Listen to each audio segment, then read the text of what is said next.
What happens when the biggest threat to public health isn't, someone obviously sick, but someone who looks perfectly healthy? Right. And how far can the authorities actually go to protect people? What does that cost someone's personal freedom? It's a huge question. Yeah, and we're diving into a story today that's right at that fascinating, kind of tricky intersection. We're talking about Mary Mallon, better known as Typhoid Mary. Infamously known. Yeah, she was an Irish immigrant, a cook, and she became, really, the first person in the U.S. they ever identified as an asymptomatic carrier of Salmonella typhi. That's the bacteria that causes typhoid fever, yeah. It was a groundbreaking and, like you said, really controversial moment. So you've given us this really detailed Wikipedia article on her, and our mission basically is to unpack her story. It's incredible, but also, honestly, quite tragic. Definitely tragic. We'll look at, what led to her being quarantined, controversially so, and what the science was like back then, or maybe the lack of science. Yeah, the lack of understanding was key. And the ethical stuff, the legal questions that her case still brings up today. It's all drawn straight from that Wikipedia entry, custom made for you. Okay, let's get into this history. Let's do it. So before the nickname, before she was like a public health symbol, who was Mary Mallon? Let's start at the beginning. Okay. Well, she was born back in 1869 in Cookstown, County Tyrone, that's in Ireland, and she came over to the U.S. in 1884. She was young, just 15, started out as a maid, but found her way into cooking. Right, cooking for wealthy families around New York City. Exactly. And that's where the trouble starts, basically, between 1900 and 1907. This really disturbing pattern begins to show up. Okay, what kind of pattern? Well, she worked for 8 different families during that time, and in 7 of those households, people got typhoid fever. 7 out of 8. Yeah, it's pretty stark when you see the numbers. Like, in 1900, she's working in Mamaroneck, and within 2 weeks, people in the house fall ill. Then in Manhattan, same story, family members get fevers, diarrhea, classic typhoid symptoms after she starts working there. And she'd leave then? Often, yeah. She left one lawyer's place after 7 out of the 8 people got sick. Then there were the Gilsey and Kessler cases in 1904. Tell me about those. So June 1904, she's cooking for Henry Gilsey. 4 of the 7 servants get typhoid. She leaves immediately, goes to Tuxedo Park, works for George Kessler. And pretty soon, a laundry worker there gets infected. And sadly, that worker actually died. An investigator looked into it, a Dr. Wilson, but he couldn't pin it on the laundry worker causing the outbreak. So the source was still a mystery. Still a mystery, but the big one, the one that really broke things open, was Oyster Bay in 1906. Oyster Bay, Long Island. Sounds nice. It was. Very affluent area. She started cooking for a wealthy banker, Charles Elliott Warren, and his family in August. Okay. Within a week, 6 out of the 11 people in the household came down with typhoid. 6 out of 11, just like that. Just like that. And this was really, really unusual for Oyster Bay. It wasn't the kind of place you expected typhoid outbreaks. And what did they do? The landlord was baffled. Right. He hired experts. They tested everything. Water pipes, faucets, the toilets, even the cesspool. All negative for typhoid. Completely clean. So the environment wasn't the cause. Exactly. What's fascinating and kind of scary is how these outbreaks, which seemed unrelated at first, started to form this pattern. It just didn't fit what people knew about typhoid then, which they always linked to, bad sanitation or visibly sick people. So they had to start looking elsewhere. They were forced to consider maybe it wasn't the place, maybe it was a person. Okay, so the landlords are confused, doctors are stumped.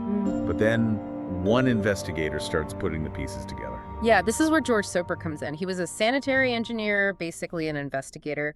The Oyster Bay property owner hired him because he just couldn't figure out why typhoid was hitting these rich families. Right, because typhoid was seen as a disease of, poverty and dirt. Precisely. And Soper starts digging, and he notices this recurring detail in all these different outbreaks. Yeah. There was an Irish cook, female, matched a similar physical description each time. And crucially, she always left right after the outbreak started, never left a forwarding address. Wow, sneaky. Or maybe just moving on for work, but it made her hard to trace. Eventually, an outbreak on Park Avenue helped him finally pinpoint Mary Mallon. So he finds her. What happens then? This must be intense. Super intense. Soper tracks her down to the kitchen of the Bounds penthouse on Park Avenue. He said later he tried to be, quote, diplomatic as possible. How did that feel? Not well. Not well at all. He basically accused her, this apparently healthy woman, of spreading a deadly disease. Mary was understandably furious. I can imagine. Yeah, she apparently grabbed a carving fork and threatened him with it, told him to get out. Whoa. Okay, so she wasn't cooperating. Absolutely not. She refused point blank to give samples, stool, urine samples. She insisted typhoid was just everywhere. You got it from bad food or bad water, not from her. Which highlights something you mentioned earlier. Exactly. This whole idea of a healthy carrier, someone spreading germs without being sick themselves, it was basically unheard of. Even doctors didn't fully grasp it yet. So the germ theory, Lister, Semmelweis, all that stuff, it hadn't quite filtered down. Not to the general public, and honestly, not even fully accepted across the medical field. Remember, the old idea was miasma, bad air, filth-causing disease. Right. So for Mary, being told she's the source of illness when she feels perfectly fine, it must have sounded absolutely preposterous. It went against everything people understood. Okay, so Soper's been threatened with a fork, but he has his suspicions. What does he do next? He publishes his findings, June 15th, 1907, in the Journal of the American Medical Association. Big deal journal. What did he say? Did he name her? He didn't name her initially in that publication, but he laid out the pattern. He noted the family changed cookser about 3 weeks before the typhoid outbreak, and that she left 3 weeks after it started. Circumstantial, but strong. Very strong. And he described her, an Irish woman about 40 years of age, tall, heavy, single. She seemed to be in perfect health. That phrase, perfect health, was key. Yeah, because that was the paradox. Absolutely. This wasn't just solving a few outbreaks. This was a fundamental shift. It forced people to see that disease wasn't just about visible symptoms.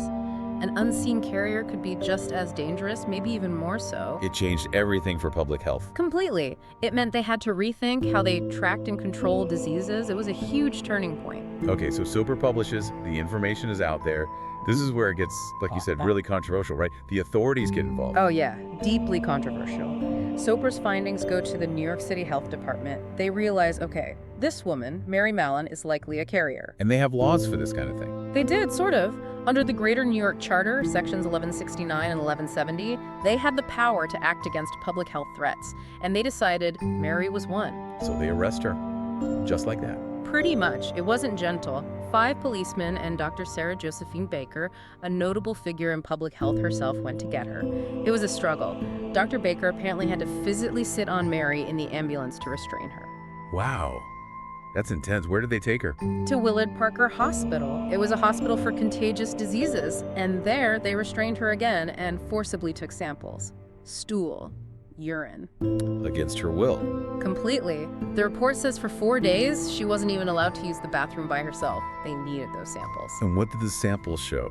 Was Soper right? He was. The tests found massive amounts of typhoid bacteria in her stool. The thinking was the infection was probably located in her gallbladder. Okay. And did they ask her about hygiene, since she was a cook? They did, and apparently Mary admitted she almost never washed her hands, which, for a cook handling food... Yeah, that's the mechanism right there. Unwashed hands preparing food. Exactly. So, based on the tests and the danger she posed, on March 19th, 1907, they sentenced her. Sentenced her? Yeah.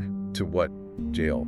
To quarantine. Indefinite quarantine on North Brother Island. North Brother Island. I've heard of that. It's a small island in the East River, right? Where they sent people with smallpox and stuff. That's the one. Isolated. Perfect for quarantine. There, she had to give samples constantly, 3 times a week. And what about treatment? Did they try to cure her? They suggested removing her gallbladder, since that's where they thought the bacteria were hiding. But she refused. Vehemently. And you have to remember, gallbladder surgery back then, it was really dangerous. People died.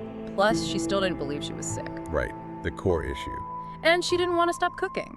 That was her livelihood, paid way better than other jobs like laundry work. It kept her out of poverty. She saw no reason to risk dangerous surgery or give up her career for something she didn't believe she had. Meanwhile, the press gets hold of this story. Oh, absolutely. After Soper's article, it blew up. And that's when she got the nickname, Typhoid Mary. Which she hated. Despised it. She wrote this letter to her lawyer, saying something like, I wonder how Dr. William Park, another public health official, would like it if they called him Typhoid William Park. Yeah, you could feel the frustration. How did the media portray her? Initially, it was pretty sensational, focused on the aggression, the carving fork incident, painting her as dangerous. Later, some coverage became a bit more sympathetic, kind of blaming the germs more than her, but often still implying she knew she was contagious, which wasn't necessarily proven. So she's stuck on this island. Did she just accept it? Not at all. She fought back legally. In 1909, she tried to sue the New York Health Department. And what happened? Her complaint was denied by the New York Supreme Court. She felt completely powerless, like a, quote, guinea pig. You can see why. Forced samples, isolation. Right. And the medical care sounds pretty rough, too. They gave her this drug, urotropin, for a year, which apparently threatened her kidneys. Then they switched to brewer's yeast, then back to more urotropin. Doesn't sound very scientific. And confusingly, the doctors kept changing their minds about where in her body the typhoid bacteria actually were. It all added to her distrust. And she still didn't believe she was a carrier. Never wavered. She even got a friend to help her send samples secretly to an independent lab. What did those tests show? They all came back negative. No typhoid. Wait, really? Negative. Yep. And even the official tests done on North Brother Island weren't always positive. Almost a quarter of them between 1907 and 1909 were negative too. So, the science wasn't exactly cut and dried here. Not at all. That's a critical point. If the tests themselves were inconsistent, how certain could they really be? It definitely fuels the ethical questions. Were other doctors questioning this forced quarantine? Yes, definitely. It wasn't a universal agreement. Some prominent public health figures like Milton Rosenau and Charles Chapin argued that forced isolation was too extreme. They thought she just needed to be educated about hygiene, about the risks, not locked away. So there was dissent even then. How did this first quarantine end? Did they just keep her there forever? No, eventually things shifted. After nearly 3 years, on February 19, 1910, the New York State Commissioner of Health, Eugene H. Porter, decided that asymptomatic carriers shouldn't be quarantined indefinitely anymore. Change in policy? Big change.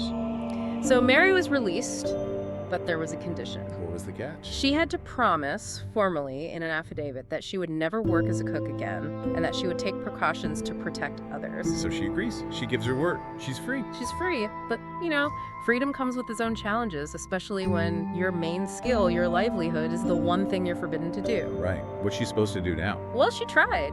She took a job as a laundress, but the pay was awful, less than half what she earned cooking, like $20 a month instead of $50. This is a huge drop. Huge. And then she got unlucky. A wound on her arm got infected, and she couldn't even do the laundry work for 6 months. Just pushed her deeper into financial trouble. So desperation starts to set in. It seems like it. After a few years of struggling, likely unable to make ends meet, she went back to cooking. Oh no. Against her promise. Against her promise.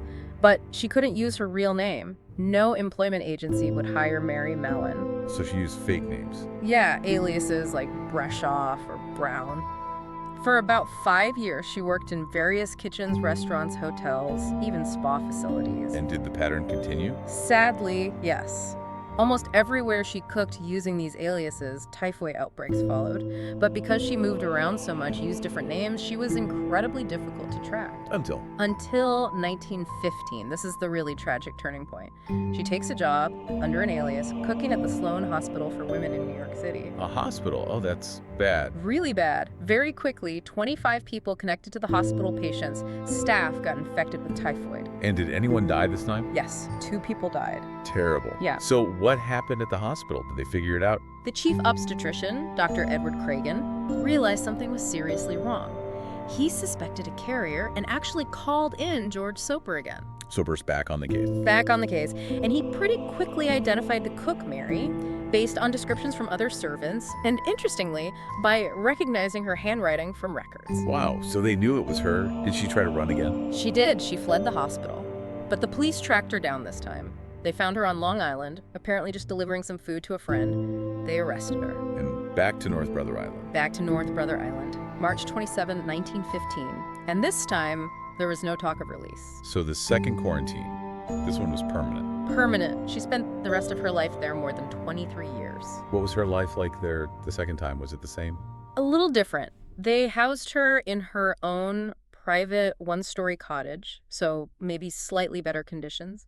And by 1918, they actually started allowing her supervised day trips to the mainland. Okay, the small concession. Did she just sit there? No, interestingly, in 1925, a doctor named Alexandra Plavska set up a lab on the island. And she actually offered Mary a job working in the lab as a technician. Mary worked in the lab. Doing what? Washing bottles, keeping records, preparing glass slides for the pathologist, things like that. So she kind of became part of the system that confined her. In a way, yeah. It's a really somber progression, isn't it? From defiant cook to isolated lab tech. It really is. And it makes you wonder, like, about the support systems back then. Exactly. That second confinement, even with the lab job, it really begs the question, what real alternatives did she have? After the first release, the stigma, the low pay, the lack of options. How much did society's failures contribute to her going back to cooking? It's easy to just blame her for breaking her promise, but maybe the system failed her too. It's definitely a factor to consider. How much was personal choice versus systemic pressure and, frankly, desperation? That's a really powerful point. But then, playing devil's advocate for a second, Go ahead. even if she felt she had no choice, her actions did lead to people getting sick and even dying. Doesn't public safety have to take precedence at some point, especially when the danger is so clear, even if she didn't fully accept it? And that is the absolute core of the ethical tightrope they were walking, and that we still debate today. Right. There's no easy answer. From the perspective of protecting the community, especially with a deadly disease and no antibiotics, her isolation, maybe even the second time, could be seen as a necessary, if harsh, measure. But from her perspective. It was her entire life, her freedom, her livelihood, taken away based on this invisible thing inside her that she couldn't feel or see, and that the science itself wasn't even 100% consistent on, at least initially. It just perfectly captures that clash between individual rights and the collective good. Especially when the science is new and evolving, her story forced that confrontation. So she spent the rest of her life on North Brother Island. How did it finally end? She remained pretty active apparently until 1932. Then she suffered a major stroke that left her partially paralyzed. Oh, wow. She lived for another 6 years after that, eventually dying of pneumonia on November 11th, 1938. She was 69. A long time in quarantine. Was there a big funeral? Not really. Only 9 people attended her burial at St. Raymond Cemetery in the Bronx. A very quiet end. Was there ever an autopsy to finally confirm about the gallbladder? That's actually another point of contention. Some sources claim, yes, an autopsy was done and found live typhoid bacteria still in her gallbladder after all those years. Okay, so proof positive. But George Soper, the investigator who tracked her down twice, claimed years later that no autopsy was ever performed. Really? Why would he say that? It's led some historians to suggest maybe there was a bit of a cover-up, or at least an effort to just let the controversy die down quietly after her death. So we don't actually know for sure. It's a historical mystery. Huh. Even in death, there's ambiguity. So looking back, her case really was the first, right? The first asymptomatic carrier found and forcibly isolated. The very first documented in the US, yes. And the numbers they estimate she infected range pretty widely, somewhere between 51 and maybe as many as 122 people. How many died? 3 deaths are confirmed as directly linked to her, but some unconfirmed estimates go as high as 50 deaths potentially connected to outbreaks she caused. We just don't know the exact number because she couldn't or wouldn't fully cooperate. And the debate about whether her treatment was justified, it obviously continues. Absolutely. You have strong arguments on both sides. Okay, lay them out. What's the case for her confinement? Well, proponents argue that the pattern was undeniable. Outbreaks followed her repeatedly. They suggest she must have had some awareness or at least shown a reckless disregard for the risk. And given that typhoid killed about 10% of people who got it back then, And there were no antibiotics. and the surgery to potentially cure her was dangerous, maybe her isolation, however harsh, was necessary to save lives. They see her as potentially responsible for those deaths if she knowingly continued cooking. Okay. And the case against her confinement. This side emphasizes her persistent disbelief, the inconsistencies in the early tests, and the fact that the whole concept of asymptomatic carriers was brand new and poorly understood. Right, she didn't feel sick. Exactly. She maintained she felt fine. The disease was hidden, likely in her gallbladder. So the argument is she was punished, essentially imprisoned for conditions she didn't understand and maybe couldn't control, impacting her fundamental rights without conclusive proof, at least by today's standards. It's so complex. What was her lasting legacy then? Beyond the nickname. Well, her case, despite the controversy, was foundational for public health. It proved asymptomatic carriers were real. It forced them to look for others. Exactly. It helped officials identify hundreds of other carriers of typhoid and other diseases. It sparked that crucial ongoing debate about personal freedom versus public safety. But you mentioned earlier, she was treated uniquely harshly. That seems to be the case. By the time Mary died, New York had identified over 400 other healthy Salmonella typhi carriers. 400. Yes. But the sources state no one else was forcibly confined or victimized as an unwanted ill. They were monitored, perhaps had restrictions, but not locked away for decades like Mary. Why her? Why was she singled out? You mentioned Tony Labella, Typhoid John. Yeah, Tony Labella was linked to over 100 cases, 5 deaths. Typhoid John, 36 cases, 2 deaths. Alphonse Cotels, a restaurant owner, none faced what Mary did. So why the difference? It's probably a mix of things. Right, yeah. She was the first, making her the symbol. Her initial, very understandable defiance was spun by the press into this narrative of a dangerous villain. And let's be frank, her social status likely played a role. An unmarried immigrant woman working a domestic job.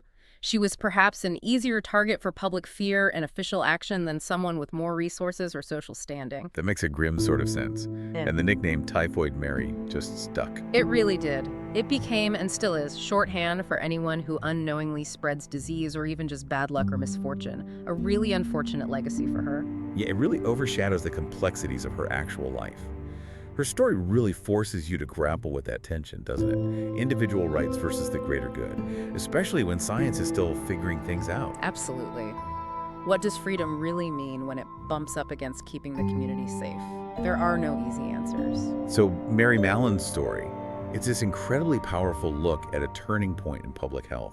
This idea of an invisible threat, a healthy carrier, just forced society to completely rethink how it dealt with disease and how it balanced that with personal liberty. Yeah. Her struggle, caught between what she knew as her reality, feeling healthy, needing to work, and this new, frightening scientific idea, it really makes you think about how we handle similar challenges today. It does. The specifics change, but the core dilemmas remain. Right.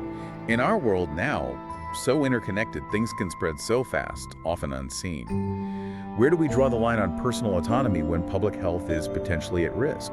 What new kinds of Typhoid Marys might we be creating or dealing with now? And are we doing a better job balancing individual rights with keeping everyone safe? It's definitely something worth thinking about long after this deep dive ends.